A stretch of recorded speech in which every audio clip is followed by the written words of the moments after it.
wengi vijana wadogo wanatumia pombe juu ya shida ya school fees. Ninawaombea kwamba utufungulie shule ya adult education.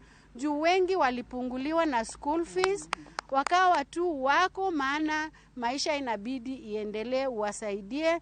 Watoto wa kiume tumeweza kuangazia sana wasichana na tukasahau vijana. Hao pia tunataka tuweze kuwaelimisha.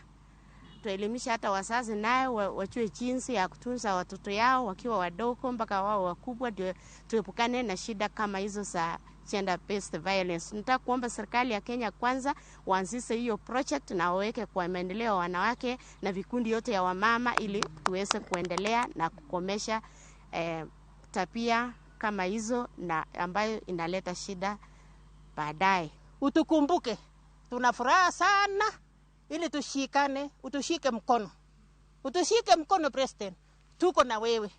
Mtushike mkono MPs, mtushike mkono women rep yetu yule tumechakua, ili tufanye kazi pamoja, kwa sababu tunataka maisha ya watoto wetu iende mbele.